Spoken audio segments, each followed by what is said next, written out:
Greetings, you've landed at the VUC, IP Communications and VoIP community. We would like to thank Simwood.com for their support. Simwood can turn you as a developer into a telco. Our hosted PBX is from onsip.com, and you can go to getonsip.com for a URL people can click to call you. We've been privileged over the last 5 years to be using the best conference bridge on the planet. Yes, I'm talking about zipdx.com, full color, full featured, full HD conference bridge. Our website, vuc.me on the webs, hosted by bluehost.com. And our worldwide local rate dial-ins are from voxbone.com.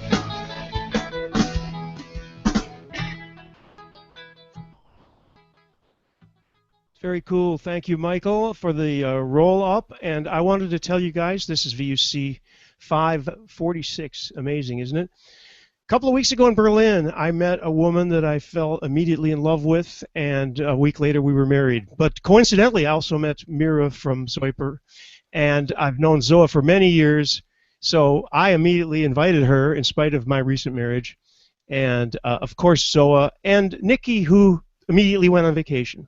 So let me welcome Zoa first, because I think he's sort of the guy that I've known the longest. Zoa? Good evening, good evening. So glad to have you with us. And Mira, hello. Hello, everybody. Thank you guys for remembering it. And Nikki, wherever you are, I hope you're having a horrible evening, because you were supposed to be with us. No. We all are hoping so. All right. If not, we'll make his next week living hell. Oh, we will. Excellent. Well, I'm with you on that project. So we've known about ZoIPer for many years. As a matter of fact, let me ask you how many years. When did this thing start? I think the name ZoIPer probably is about 8 or 9 years, but there was Idifisk a couple of years before that, where we changed the name because of some. We were afraid for the guys from Asterisk and Obelix. Because at that time, Idifix is the French name for the dog, but in the US it's called something else. So we changed the name because there was a website called Mobilex or Mobile Unix or so, and they got sued by Uderzo, which is the publisher, I think, or the creator. So they had to change names. So I thought, okay, if we have Idifisk, probably we should change it as well. I always thought that was the name of that Norwegian fish that people eat in Minnesota, where I'm from, that Idifisk. No, it was actually a play on the name Asterisk, which was at SK, and then well, normally you know it's from the how is it called, the animated series, and these guys have a little dog. But how is the little dog called in English? Obelix, no? No, that's the fat guy. Oh, right. I don't know, but I do know that it seems to me that back in those days, IAX, for those who are not familiar with it, was huge, and that was a plus. And I think you were doing that from the beginning, if I'm not mistaken. Yeah, we started like this, and SIP was only added a couple of years in. Right. So that's fun. I was commenting that I noticed that having played with the Mac beta that just became available yesterday, that you check for XMPP support, and there is no support yet. Yeah. Well, I mean, but it checks for when you're logging, when you start to register, or when you first fill out a provider. It looks first at SIP, then X, then XMPP. Anyway, so when I looked at that, that's the first time I've seen X shown anywhere in quite a while, so I don't know how much activity there is. We can talk about that later, I guess. Let's talk about the 9 or so years. Well, Idifix, the original name, then ZoIPer. ZoIPer has gone through what changes? Hello, James, by the way. What changes has ZoIPer gone through over the years? I mean, small, big changes. Big changes. The first big change was probably when we added SIP to the equation. Then the next part was probably when we made a new version that was had a skinning engine and that was no longer using Delphi. Although we had lots of fans for the first product, so we kept making it. That's afterwards we called that one the classic, and we called the other one ZoIPer 3. The other big changes have probably been the change the moment we added video, which is a long time ago by now, and then the moment we had to rewrite absolutely everything to support wideband, and then somewhere in between we had the mobile operating system show up, So we had to rewrite everything again at that point, which also got rid of everything wideband related again. And then now I think this one is probably the biggest project we've done so far, is a complete rewrite of the desktop version, which we were hoping was going to be a bit faster, but okay, turns out to be a lot more work than we were hoping for. And you're actually now available on all the important platforms. I know that a couple of BlackBerry lovers will kill me because I don't think you do BlackBerry. We actually have an SDK for BlackBerry. We have a lot more than is on the website. So we have an SDK for BlackBerry, we have an SDK for Tizen, we have an SDK for Ubuntu Touch, and I think I'm missing one, but what about I forgot which one. Windows phones? The Windows Phone, we have an application. Oh, okay. Yeah, so you can just download it for free from the Microsoft Store. At any rate, I commend you on that. I think you have one of the widest platform lists I've seen in a long time, so that's great. And yeah, it's good to say that you guys were going strong just when mobile OSs actually came to the front. Actually, we were very late on mobile. We were several years later than the others. We're a couple of years late, yes. Yeah. Right. I mean, you do both, which is interesting because a lot of people came. I think a lot of people came late too in the VoIP world. Also, and I don't know if this is a question for you, Zoa, or for you, Mira, but it seems to me that you were big on white label at one time too, and I think you still do that, right? We still do that. Yeah, we still do that. That was, I think, when you and I spoke at Asterisk several years ago. That was one of the big things that you wanted to get into, or one of the things that you were talking about. Yeah, something we still do. A lot of our business is white label. So that's something that people need to know if they want to contact you. All the information is on what I hope is ZoIPer.com. I assume that's... Yeah, most of it should be there, yeah. So go take a look there. And of course, Michael, Andy, and myself, and maybe James, all registered for the beta program, but the beta is open now, or will be open? Yes, anybody could register already. I don't think they'll get any more invites tonight, but maybe Monday morning to go sign up. When it comes back to manually click on no, for the invites. The invites are actually, we have to go to licensing server, make an account. That's why there is an invite system. Okay, well, put Nicky in that closet and he'll take care of it. Anyway, I just want people to realize they can go to ZoIPer.com, they can download and ask for and register. And James is showing us. Wait a minute, let me yeah, you should actually go to zoiper.com/labs, LABS. Right. Show that again, James. I'll put you in forefront. Okay, that's a great big dialer, but one assumes. This looks like ZoIPer on iOS. But I hope it is. Otherwise, there'd be no good reason. It is ZoIPer on iOS, and mine's bigger than anybody else's. Hello! Okay, let's talk about... Andy, do you want to say anything before we move on here, by the way? Because you and I tested ZoIPer last night, but these are on the brand new, just born betas. So. Yeah, I'm looking forward to... I'm going to wait a bit with some questions. I have some questions about certain aspects that you've introduced into this version, which will look very interesting indeed. But I'll wait a bit for questions in a moment. Okay, so who's going to tell us about the new exciting features? And I know there are new exciting features, right? Which one of you would like to do that? I think I will do this. I'll actually share my ZoIPer with you. I would like to go back to the previous question first about the big changes we went through with ZoIPer, because from my perspective, things look different. Initially, Edifisk was a call center software, so the white label came in a year later. So our main market was call centers. Afterwards, we started thinking about service providers, and then we started changing the interface, and then the rewrites started. So the new interface that you're going to see is actually a user-friendly interface. So the tech guys are not going to love it, but we have thought about them. So let me share that. Let me share ZoIPer with you. Okay, this is my ZoIPer with... Is it sharing? Yes, it's working. Very good. So this is my ZoIPer with my personal contacts. Now, this is the new HTML5 interface. The reason we decided to get there is we were hoping that it was going to be easier and more suited for cross-platform customization of the interface. We have some difficulties, so you will see that some things will not be working, but I'll still demonstrate them to you, just like I did with the dangerous demos in Wonderprize there. Now, I am first going to show you the new wizard.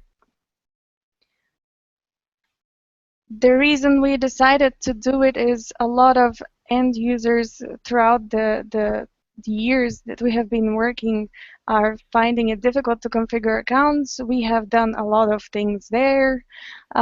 We started introducing QR code account registration for the ITSPs, but also the end users can configure it like this. Now, we also included a list of VoIP providers here, which is the first option. Then we have the possibility to configure an account manually. My account is already configured, but what is important here is that the account wizard will go through the complete process of looking for the best option between TLS, TCP, and UDP, with the preference for TLS. And then it will choose whatever is available and configure the account. So the account user is the account wizard is this. Then you can see that the contacts look different and have changed. There is a possibility. I'm going to do something here that is hopefully going to work. I am going to make a conference call with Joachim and show you something that we have just implemented. This is Joachim's difficult name. We have a new way of using the interface. As I told you previously, we're hoping to never ever have to create a user guide. We have voices twice. Just a second. I think you should mute your ZoIPer. It's okay. I just want to show the drag and drop feature. So you can see that you can drag and drop here and either do a conference call or transfer the call to Joachim. I'm going to make a conference call. In the future, this is going to be video. For the moment, it's not supported yet. You can see that you can handle the calls separately. You can hang them up separately, or you can just manage everything all together. What is important here that we're going to send the video in one stream. So ZoIPer actually has a built-in MCU. It's not in this beta, but it will be in the next. That's pretty slick. And we didn't see that yesterday. I didn't see that yesterday. Did you, Andy? No, I didn't. We didn't get into that. Well, to be honest, I don't think we added any contacts. I think we just dialed. Without any contacts, it's probably difficult to drag and drop them in. Yeah. No, actually, if you have 2 active calls, you can already drag and drop them. You don't need to make a contact with it first. Interesting. I shall try that later. We also have a very new slick change of skins. Here you will see our new skin. I love this one. Now I'll show you why. Is it showing here? You can see that it's transparent, and unfortunately I'm not going to do it now. I'm a little bit afraid for that, but if I had video here, it would be full screen video. Actually, And maybe you you wanna can do- show the other how it should look like actually. Actually, the video wouldn't work two sides with the Hangouts anyway. Let me see if I could share this one now. Nope, it's not gonna work.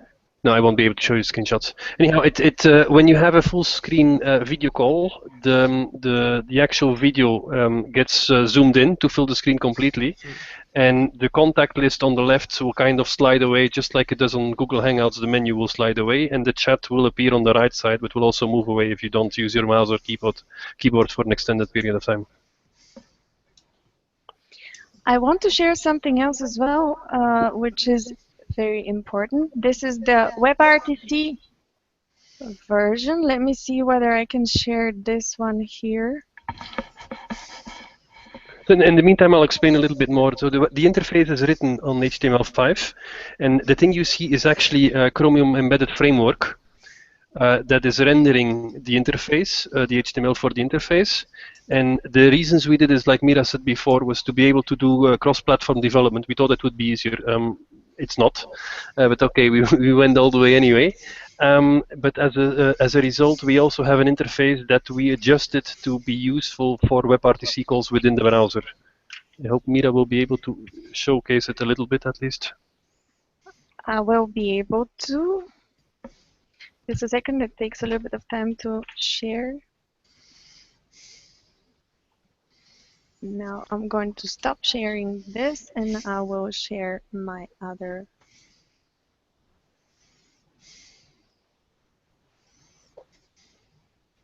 screen. All right, this is the WebRTC version. You can see that it's not entirely ready, but it's usable. What is important here, we're working for in the future to have a version where the WebRTC version and the standard ZoIPer version communicate. Right now they're not compatible, but they will be. This is important to know. So at the moment, the WebRTC version can speak to the other one as long as you have asterisk or free switch converting the two. It's because the desktop version of ZoIPer does not support does not support DTLS, does not support ICE or turn, but it's coming. Correct. You can hang up on me now. Okay, I'll go back to the standard ZoIPer version to show you a little bit more about everything new that we will be implementing and we have.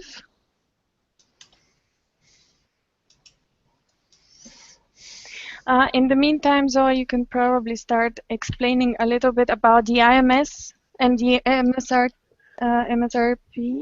Okay, some things that are not in the beta yet, but that well, I'm already playing with internally is MSRP file transfer and MSRP multi-user chat.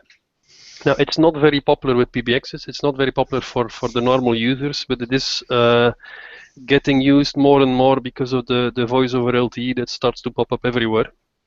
So it can use the same infrastructure. So it's standard based, but in the end it will have all the full functionality like Skype or all the others have. I know that James and Andy know IMS backwards and forwards, but I'm struggling to remember what the context of that. So can you give us a little reminder, not only to me, but also maybe to anybody else like me who forgot it's like a standard SIP setup. It's like a standard SIP setup where they replaced every name with a 4-letter acronym. Okay, that's simple. I think that's the big summary. It's a very complicated way of doing things for large-scale networks. It's something that bridges traditional mobile networks mainly with well, the newer technologies. That's how I would summarize it. Because everything is going to be LTE, and right, and that has to do with or VoLTE or something. Mm-hmm. So the LTE is data, and the voice over LTE is actually data, voice that will be sent over data channel, which is different with how the current 3G is done, where it's actually done over voice signal. Okay, it's a little more clear for me now. So, is Mira's looking? Did you find what you were looking for, Mira? Yes, I'm actually sharing the screen. I was going to talk a little bit about the call events, which is very important for integration purposes with CRMs and with other software, context handling software. The call events, you can see it here. I don't know if any of you guys have tried it. I think you have to scroll down a bit more. The event rules are just available. Yes, now they're visible. You can see it now. Have you guys played with this part?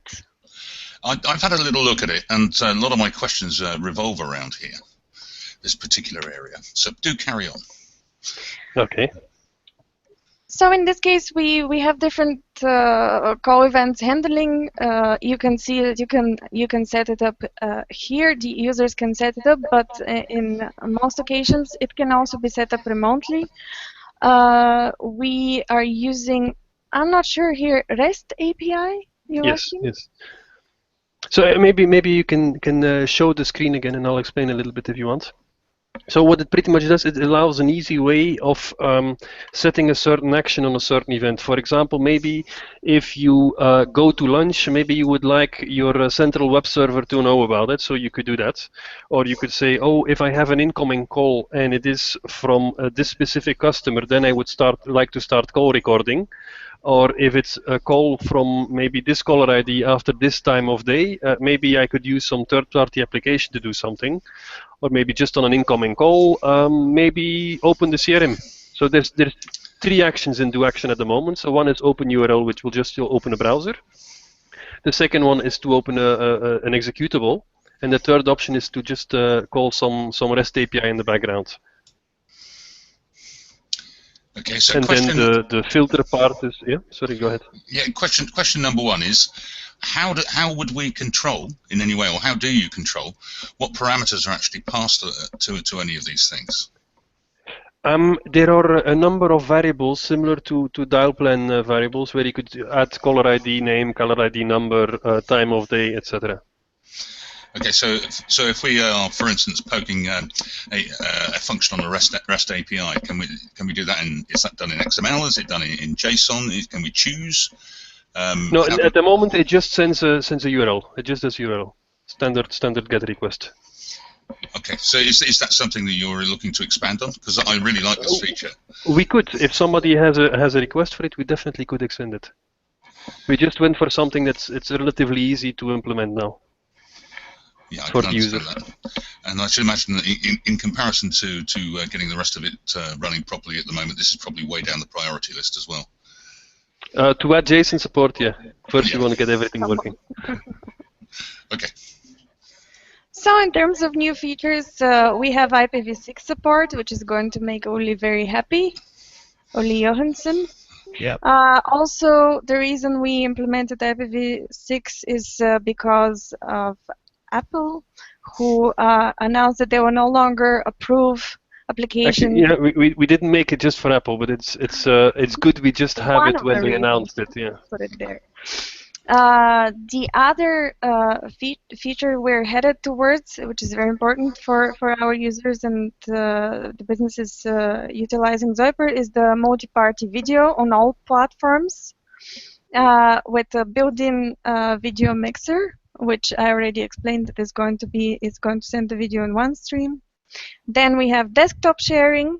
Joachim, you can explain a little bit here for the desktop sharing. Yeah, it's pretty much the way it works in Google Hangouts. You can select a window and it will broadcast it over video. That's processed locally? Yeah, it's done locally. Okay. ZRTP, which should be currently supported. I'm not sure that the beta that's published has it yet. It has it, but you have to activate it in the bottom of the account advanced options. It's there though. So it's working, and we have wideband support finally. I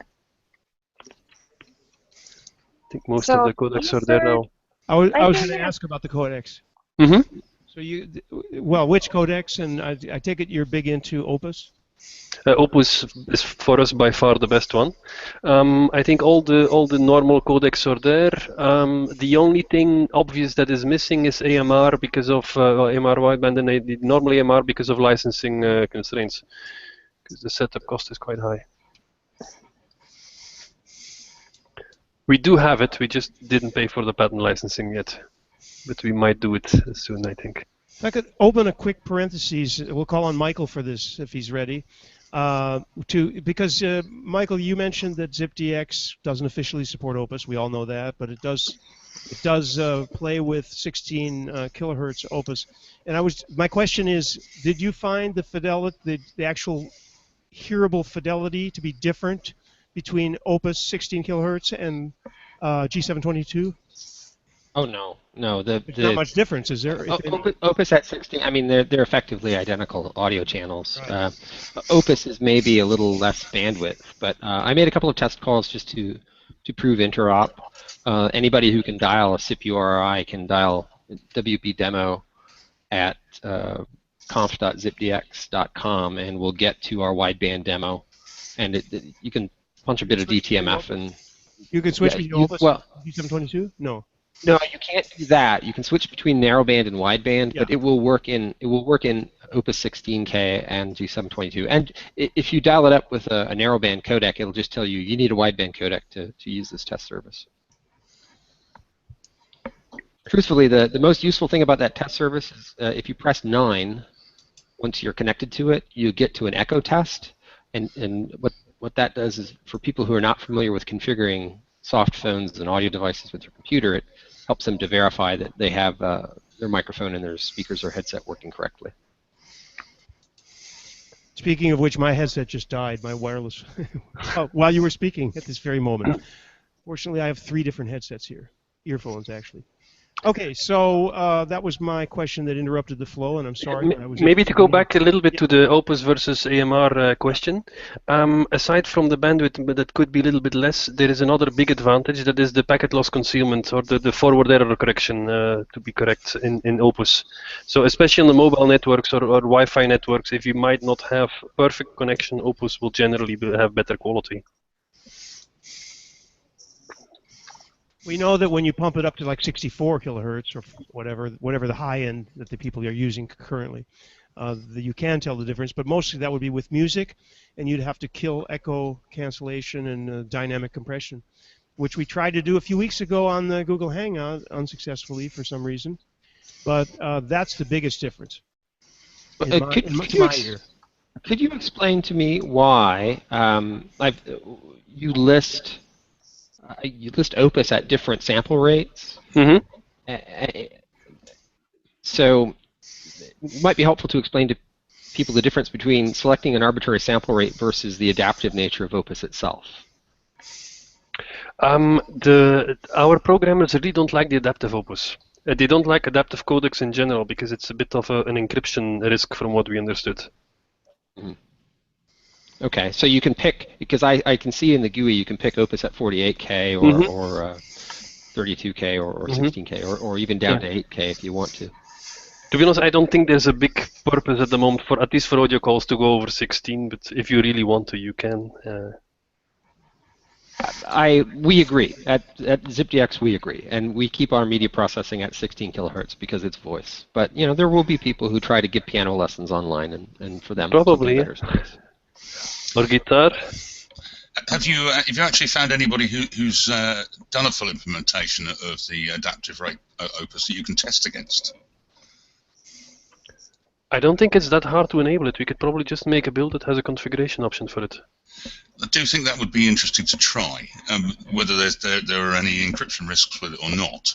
I do think that would be interesting to try, particularly if we can, if there is, albeit unlicensed at the moment, an AMR wideband build that we could compare it against. That would certainly be useful for us. Mm-hmm. No, it's something limited audience, like a mobile. Yeah. Sorry. Mobile dweller. Can't help that. That's the nature of the beast. So I guess I could interject the common buzzkill on all of this, which is that most people still sound like crap on their mobile phones, whether it's the quality of the phone, the microphone, or the carrier. I don't know why, but we're still kind of dreaming as far as good quality. Although I don't know if ZoIPer is big in call centers, for example. It depends on who you're calling, right? It's really big in call centers. Right. Yeah. So who is calling into these call centers? Maybe if they're not mobile, you're going to have a good sound, I guess.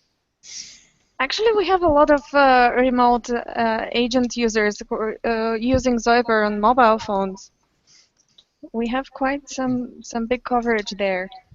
And the quality is really good. Joachim actually gave a speech on call quality, and I wonder if somebody could call into this call right now. I mean, let's see.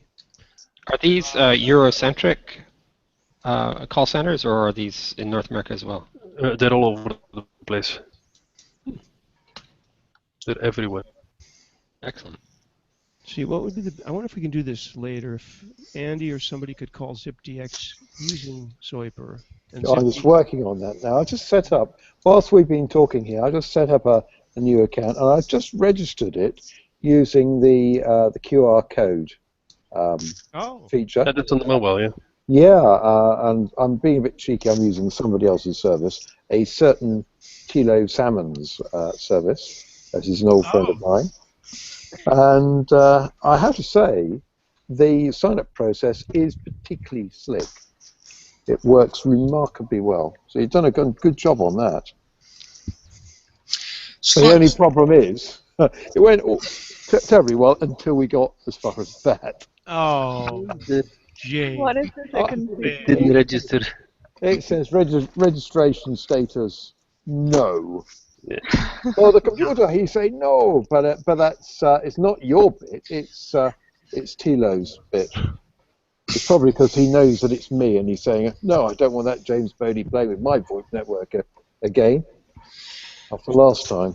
So I'll just set up another account. But the registration process with the 3D reader is particularly clever. I like that a lot. And it works very well if you have something printed, or if you have maybe an email you got on your PC. Of course, if you're only working on mobile, then you kind of need one mobile to make a picture of your other mobile. But for most people, I mean, when they configure this type of stuff, they're at home, so it doesn't seem to be too much of an issue there. One of the other, just slightly different question. One of the other things is that other soft clients that one uses seem to have limits on the number of accounts you can register, or indeed they would probably have limits on the number of events you could use here. Are there any hard limits on any of this? Is this could I have 50 accounts on here if I want? If you want to, yes, you could. And with events, we could have multiple events, more than is listed there by default. Yes. There's no issue with that. That's excellent. I think the contact list for ZoIPer 5 has been tested up to 100,000 contacts, so that should work fine as well. There's some other things there that I don't know if we could show, probably not, but there is some kind of CSV import that kind of looks a little bit like how it's done in Excel if you want to import a CSV file. So it kind of parses the file and then asks you to assign which column would be assigned to what type of field, for example, a telephone number or a first name or a last name. So there's some mapping there. I was just fooling around. I brought up ZoIPer and I typed in the URI to call ZipDX for this conference that people are listening to, and I've had a nice surprise. Like a lot of mobile phones, it said, "Do you want to make a contact out of this?" Very nicely done. So I did. Now I've got that contact. Not all soft phones do this. I don't know. Maybe there are others who do, but I've never seen that happen before. Okay. So when can we expect the next raft of betas? I mean, this is quite impressive. What we've been seeing here and the facilities you've got is certainly not all soft phones are created equal, and this is something of an advancement. And congratulations for that. Thank you. I think the next version probably will be out in I think 2 weeks. That one should have IPv6. That one should have the video conferencing, and hopefully some of the other bugs fixed. Like there's some issues with upside down cameras in certain of the Windows cameras. I think Mac should not have an issue with that. There's all kinds of bugs that you're still finding, and lots of testing that should hopefully be resolved by then. There will also be improvement on the user experience. So we're working on improving the GUI as well. Actually, the GUI now, we have all kinds of skins that we still have to implement. So the current one is a little bit basic. There's some design work to be done there as well, but we're focusing first on the stability and the feature set, and then we'll fix the looks as we want it to be. Mm-hmm. I have a question about audio and video devices. Because of I won't say a problem, but a behavior I've experienced recently with a competitive product. I have a desktop computer, and there's a lot of audio and video devices, typically USB connected, coming and going. Mm-hmm. And you're supposed to be able to hot connect devices, and some SIP or XMPP clients will auto detect and sort of onboard an attached device nicely, and some kind of don't. But what happens is their device list gets skewed. The device list gets out of order, and so it'll tell you you're using this microphone, but it's actually using that microphone, specifically because it's it's confused about which what the device ID, like the bus ID, was for the thing that you just connected. Hold on. Is this something that you've experienced, or I mean? No, I could see where it could be coming from. No, we don't have this one. I don't think we can change the camera on the fly. For example, I think we just need to reopen the video preview first. No, the issue you experience with the other ones, I can imagine where it could be coming from. It's not something we have at the moment. We also don't have the hard wiring where maybe you have this device as your preferential device, and then you might disconnect it, but you would like to get it back afterwards the moment you connect it again. It's something we don't have, but we are thinking about adding that. I'm not sure how useful it would be in let's say the production use, if there would be lots of requests for that, but yeah, something we're thinking about for sure. Yeah, okay. It's interesting that it's one of these things where I opened a trouble ticket with this other manufacturer, but I can't. It's difficult to capture the exact circumstances where the app gets confused. But when it does get confused, you can look at the list of devices it thinks it has versus what it's actually using or able to use, and it's basically until the app is killed and started, it doesn't. It's actually the whole OD device list, and as well as the camera device listing. It seems relatively straightforward, but it doesn't seem to be all that easy. There's all kinds of corner cases, and there's different encodings for the strings, and on some operating systems, the strings will be limited to a certain amount of characters.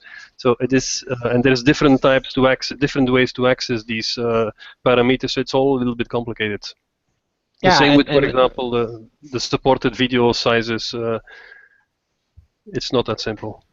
Yeah, in fact, this is an area that's worth exploring because webcams, my favorite webcams, are the Logitech ones that have the onboard encoding, which is great. If you're using if you can use H.264, it's wonderful because it offloads the encoding, and for simple one-to-one video calls, it's just brilliant.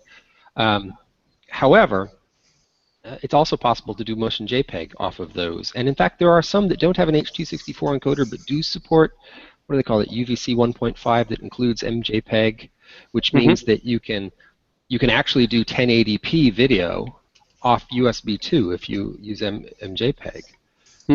But the app needs to know how to do that, and I've never seen an app that had the UI that allowed a user to configure that. We actually have done that for other projects.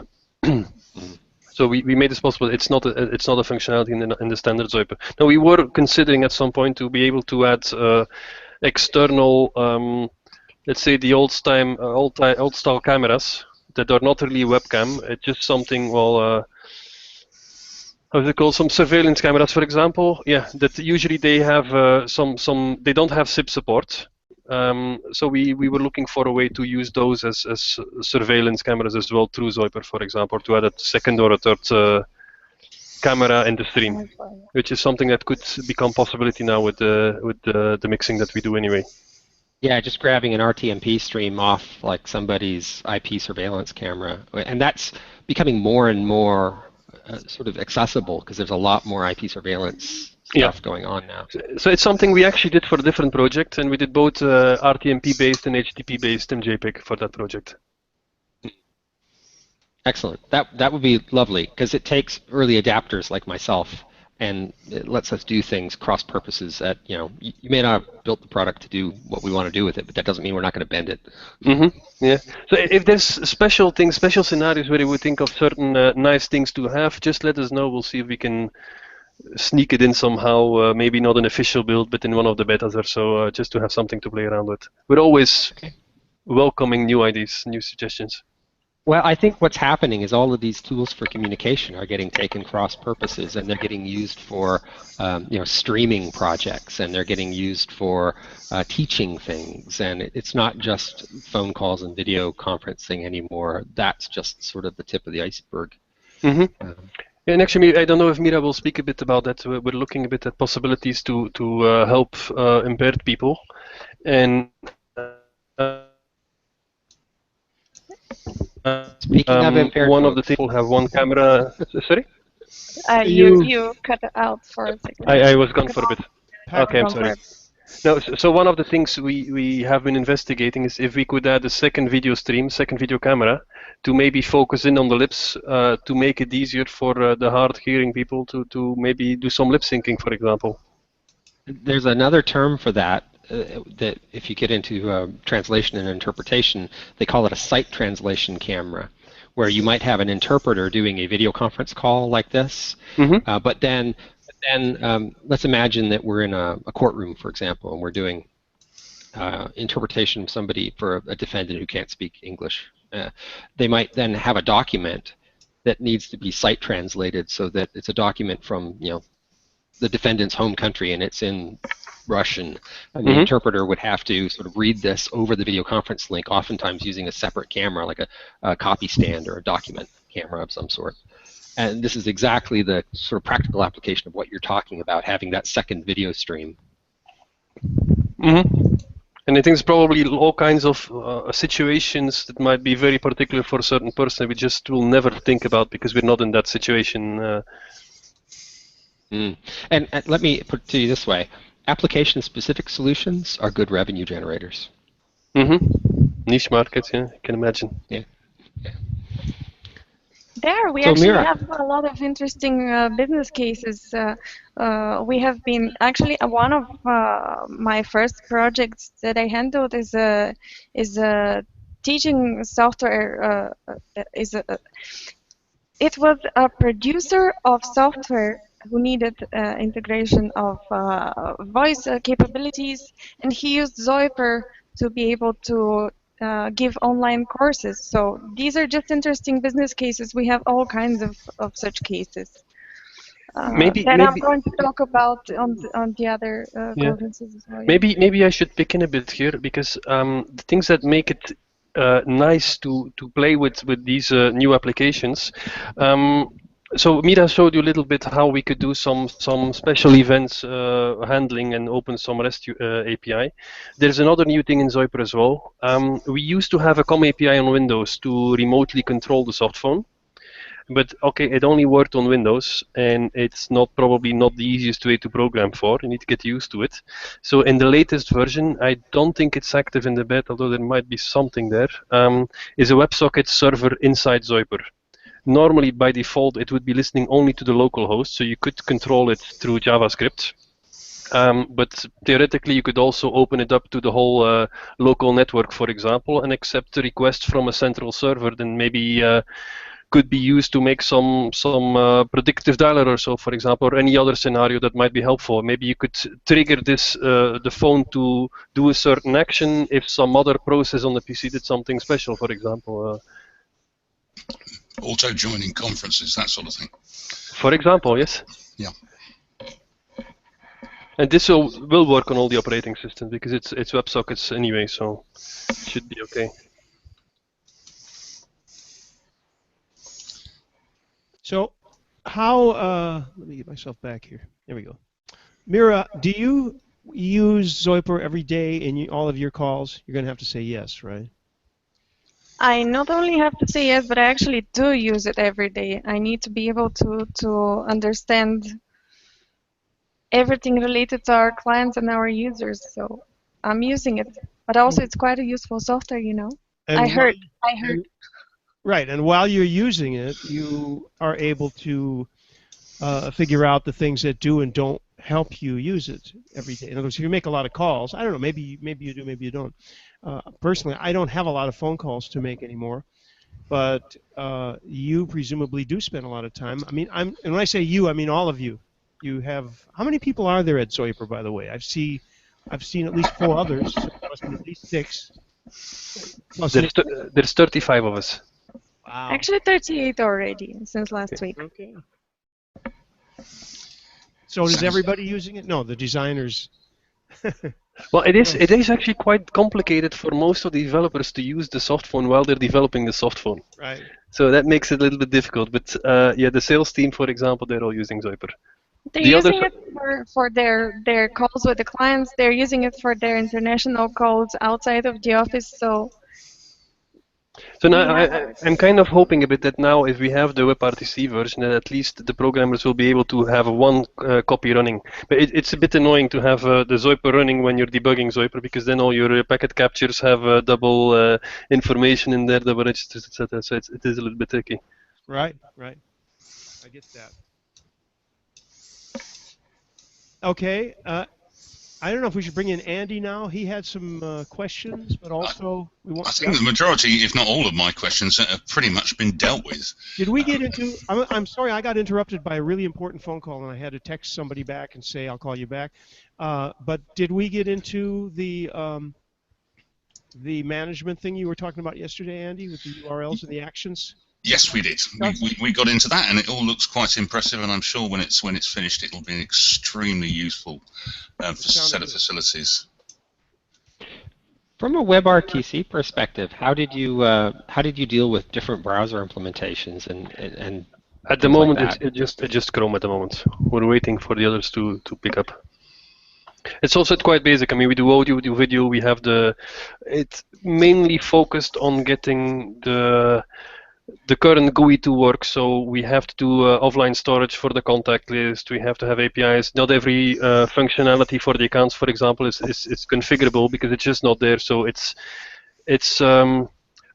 there's an abstraction layer so that we can pick if we're going to use the normal SDK we use or we use the WebRTC part. So everything there first had to be split properly, tested properly. We didn't try too much to spend time on Firefox. That's understandable.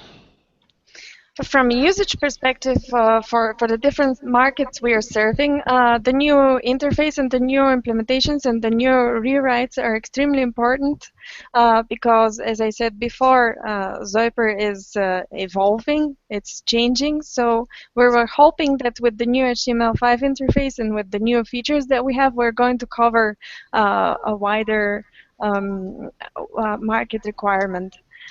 For the moment, our biggest markets are the service providers and the call centers, but in the future we'll have, and actually we see it in the office right now with the new projects we're adopting, that it has such a wide usage case, and that's why we decided to talk about the impaired projects. We have thought about implementing out-of-the-box applications that are ready to use with different hardware and different software for such user cases. And there is a business case in this market.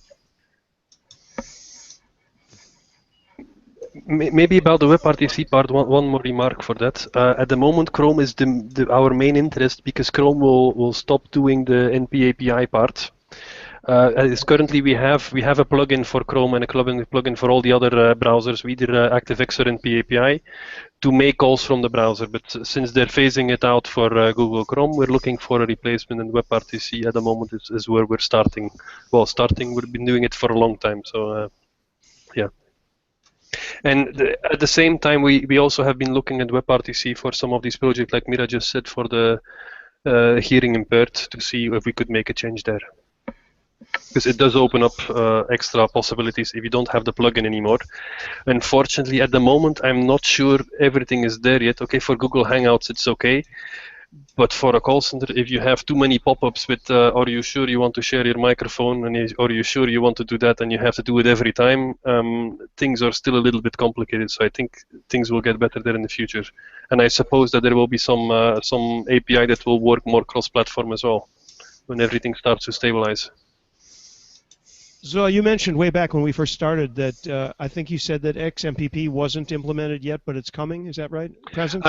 Yes. So the XMPP, it's actually in the library. Everything is there, but we did some rework and we didn't add it to the GUI yet. So it shouldn't be that hard to do, but we have an awful lot of work. Right. Yeah, you mentioned that you have actually really got a WebSocket server hidden away inside there. So in terms of integration with other products, could we almost be seeing something that might almost develop into a Slack type product, but more on a private network basis, so that you could integrate other apps into it, so that it'll inject into the chat that exists within ZoIPer? I just lost you for a little bit. I didn't hear the last 30 seconds, maybe. 30 seconds, that's probably most of it. Okay, just to try and sum that up in a fewer words, is it going to be possible to use the web socket server that's inside ZoIPer to push from other applications into ZoIPer, so maybe into a chat within ZoIPer? Almost like Slack does. You probably could, yeah. I'm not sure that to make something very complicated, it would be the best solution, because we have an SDK for that, and then you just build your own GUI on top of what we have already. I think it's more useful for the smaller parts, like maybe integration with the CRM, where you could actually dial and hang up and access your contact list directly from your website. Or maybe make some scripting tool to make automatic calls for certain purposes. These things would be good. To make a completely new interface with it, it is possible. Like we have a ZoIPer, let's say, interface that actually, in a website that actually controls the normal WebSockets one, just for proof of concept purposes. But I'm not sure it's the best solution to make twice the same interface. If you want to control absolutely everything, it's probably better to use the SDK. If you want to control limited functionality, then it's probably better to use the WebSockets. I think the point really is that the whole thing is extensible if you wish to make it so, and really quite customizable in the hands of a competent developer as well. Yes, yes. You could, for example, also inject audio in it if you want to. You can inject audio into it as well. Yes. No, that's interesting. So you could almost have it operate as your own private PBX. I've injected a lot of things, but audio isn't one of them. However, now I wanted to mention that this has been great. It's not that we have a lack of time, but this is a good time to mention that as we know you folks, and I have anyway for many years, but this is a project. ZoIPer is an entity that is easy to talk to. They're not a huge corporation with faceless, you know. They're part of the community. They've been a part of the community for over 9 years, I think. And you can reach them at ZoIPer.com.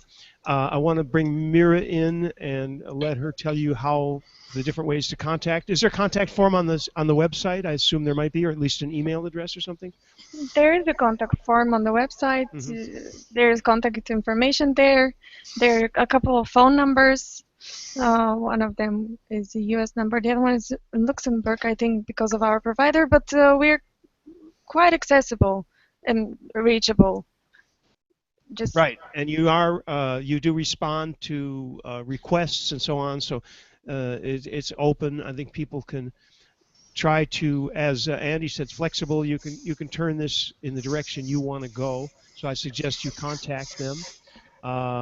And other than that, I guess we could look into the future if that hasn't been covered. Again, I had to go away for a second. Do we need to look at a roadmap? Have we done so, or anything to comment on that? We did go through our roadmap. To go back to the contacts, we are quite accessible and flexible. Things happen here quite fast. Most of our clients are with us mainly because of that reason, but also because we know what we're doing. In terms of the roadmap, we covered most of the features that are going to be there in a couple of weeks. Joachim, would you like to add anything? Maybe we can talk a little bit about the different accounts handling for XMPP and voice and video. This we covered, I think. Certainly. That's maybe one feature that we haven't shown yet. Mira, could you share the ZoIPer again? I'll do so. So something that we've noticed in the past, for many, let's say, PBX situations, you would have maybe an account to do the instant messaging in the presence, and you would have another account to do your voice calls, where typically the chat would be XMPP, but your voice calls would be some SIP-based PBX. So we made it possible now to, did you share it, Mira? Yes? Yes, Maybe I you can share open a it. contact. I will do so. Just a second. No, a normal contact, not a contact source. Second. Yes.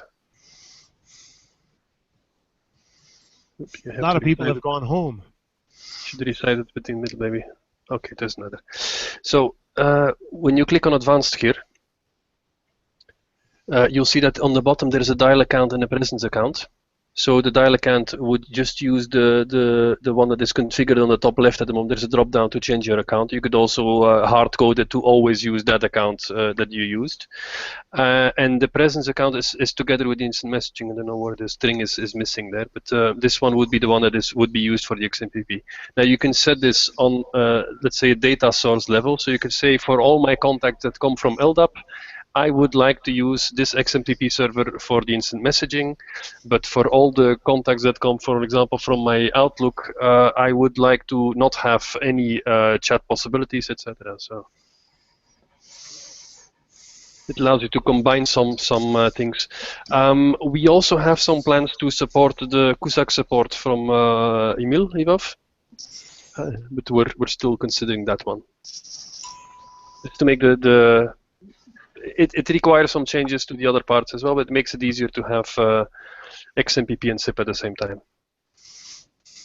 A quick general question, because you're on so many platforms, what is that experience like, and how does this work? Because you must have the first platform, which maybe is Windows, I'm not sure, that when you first, if you suddenly tomorrow said, okay, we're going to put this brand new feature in, what's the first platform it goes into while you're testing?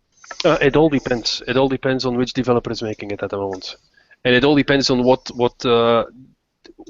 operating system we had the biggest request for. I think that the correct answer here is mobile.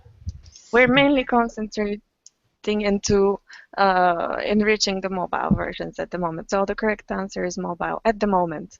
And you find that the biggest demand is from mobile? For the moment, it depends on the type of the client, but if we're talking about operators and any service providers, yes, it is mobile. Okay. So call centers, obviously, not so much. Actually, in recent years, yes, also mobile. There are a lot of mobile agents, and we will do something there about that. So in general, when we have new functionality, unless it's something that's really interface based, typically we first make the functionality we added in the SDK, and then depending on the availability, it's being added to the other operating systems. So it's first in the core library, and then it's added something to control it from the GUI. Okay, right, and that makes total sense. And in our case, every platform is the same code base. So the SDK is the same everywhere. It's not like we use one SIP stack on one platform and one SIP stack on another one. That's also part of the reason why we were a little bit slow to do it on mobile, because we didn't want to change stacks. So we went for the full thing to actually rewrite everything that was necessary to do it, which I have to admit was quite tricky when we wanted to go to Android, and we had to rewrite everything twice, I think. And then for Windows Mobile, we also had to make quite a lot of changes because their APIs are very restrictive. Although it's now a little bit better with the latest Windows 10. How about screen size? Is that a problem for you? We got a variable screen. In other words, there's 15 different. Okay, Apple has some finite number, but of course Android has an unlimited number of screen sizes almost. It is difficult, but there's worse parts, I think. Mm-hmm. The worst things are probably that maybe on Android some manufacturers have a contact list where the database looks slightly different and some fields are missing. Or in the case of Apple, we see that maybe you have two devices that are identical, they have the same firmware on it, the same iOS version, the same color, everything looks the same, but the behavior is different. It's just because probably they have maybe a different chip in there somehow for one of the components. Okay, and another thing about mobile coming in is that back in the old days when there was no mobile, when you developed a product, permissions were not a problem because they didn't exist. If you got an app on Windows or on Mac or even on Linux, it does what it does, and you don't have to ask the user every 10 seconds if you can access this list or that. Whereas on mobile, you've got two different models that are actually, I think, pretty different even today between Android and iOS. No? I thought Michael was saying. Mm-hmm.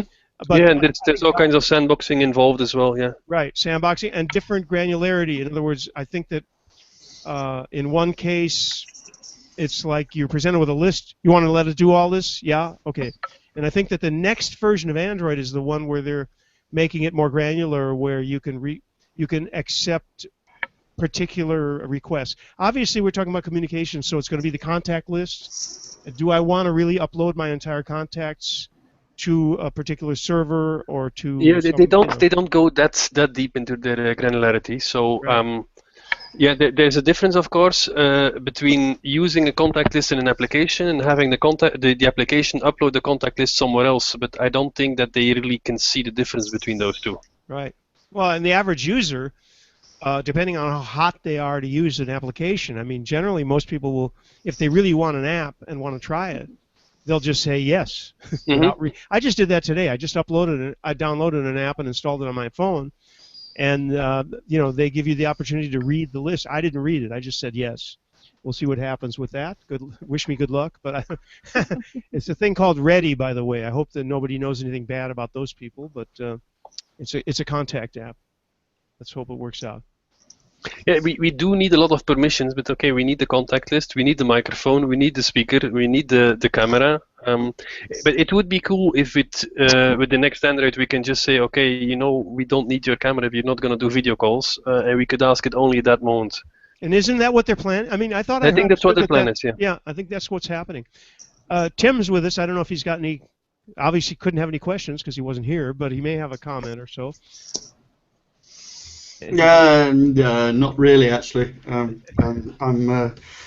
didn't hear enough to make sensible questions, except, hiya, and how's Eeks?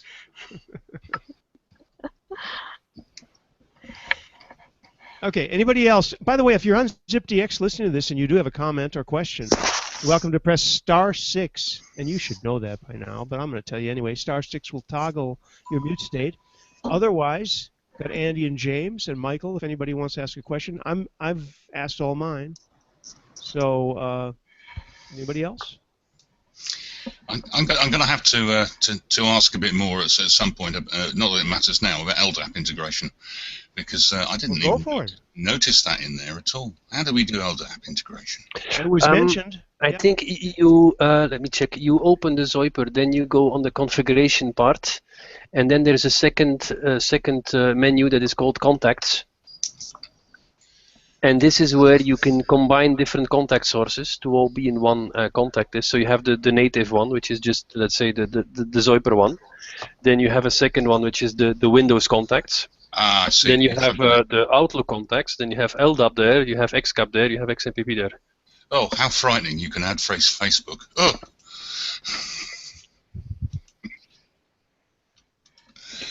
Yeah, as always, with a very, very feature-rich product like ZoIPer, there's quite a lot to get your head around. And I think if you're a more normal user, you might struggle a little bit. I'm guessing that there are configuration options that operators can use to lock down some of the more advanced features. Is that correct? That's correct, yeah. Yeah. So there's a way to provision everything remotely as well, where you just download an XML file from somewhere that has all the configuration. There is a way to lock down every individual option, so you could say, okay, this agent maybe can change his audio devices, but he cannot change his codecs, or he cannot delete his account. So yeah, there's fine-tuned control over all the capabilities. With this version, we did try to hide most of the more advanced functionality. Like there's some trickery to make it work fine with different servers, where there's not one setting that will work for all the servers at the same time. But these are quite limited cases, and I don't think it's a good idea to bother 99% of the people with it. So that's why now account configuration wizard only asks you for a username and a password, and if it didn't figure out the host name from the username already, it will ask you for that. But all the other parts like UDP, TCP, registration times, all of those we try to hide and just make a good decision that hopefully will work for you. Okay, and originally when I first started using ZoIPer, there was ZoIPer Lite and ZoIPer Business. So presumably there's just one of them now. Are you going to make a free version, or is this going to be solely a paid-for version? No, there will be a free version for sure. Presumably with some of the features locked out. Some of them probably will not be there yet. We're still discussing exactly what to do there. But for sure, there will be a free option. Go ahead, Andy. I think you had something else. No, that's fine. I was just going to extend that question to ask if you're doing what they call in-app purchases, which in the case of locked-out features would be an upgrade. In either iOS or Android, can you purchase? You go from a free, or this is something that's in the future, obviously, but yes, on iOS and Android you can extend some functionality. You can also purchase some additional codecs.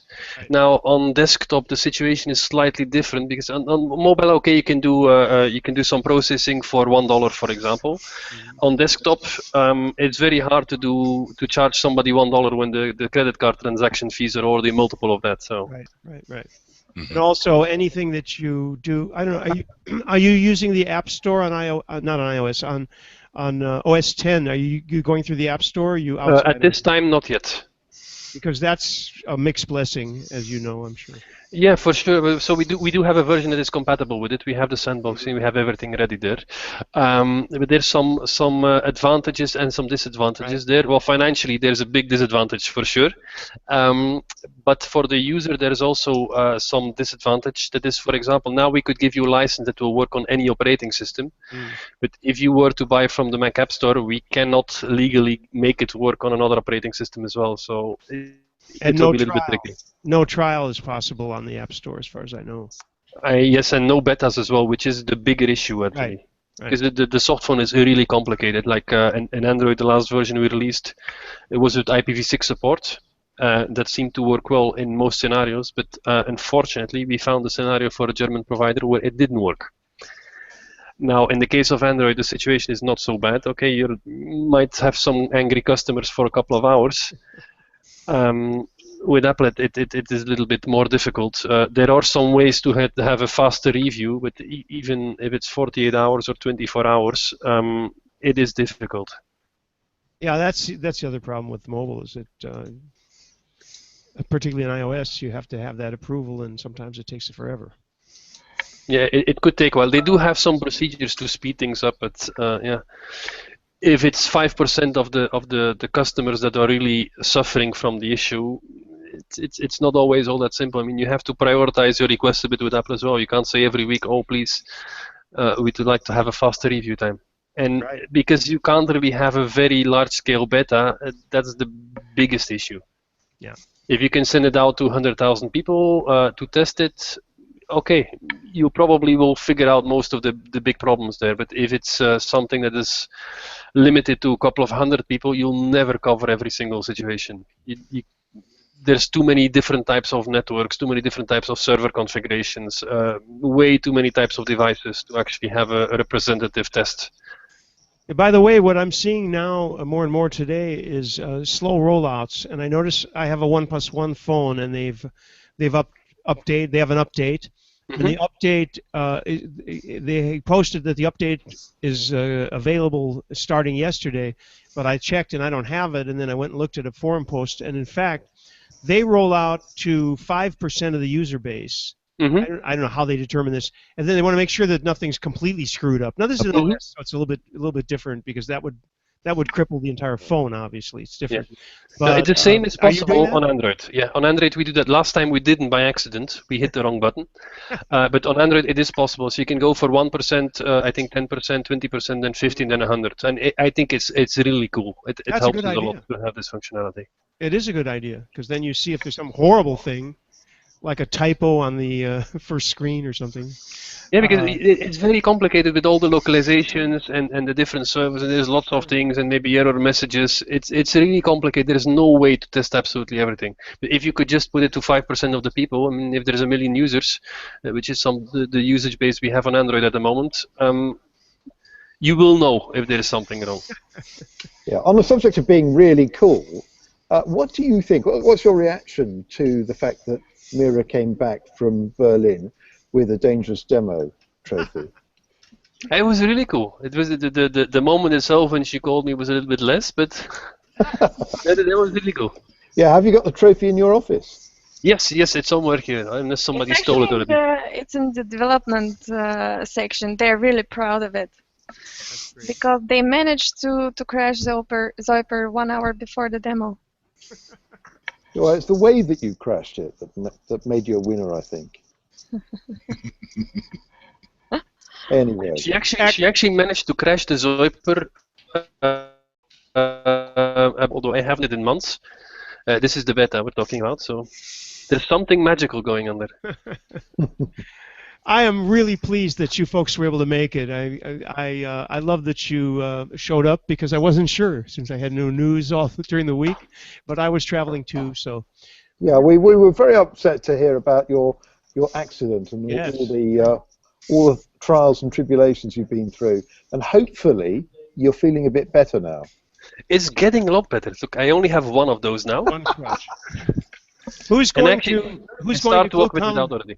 Who's going to ClueCon or AstraCon or both? Anybody? Oh, I'm going. No, I meant among the team of ZoIPer. Mira is going to both. I'm actually going to be a speaker. Did we confirm AstraCon? No, ClueCon and yeah, ClueCon. Yeah. ClueCon.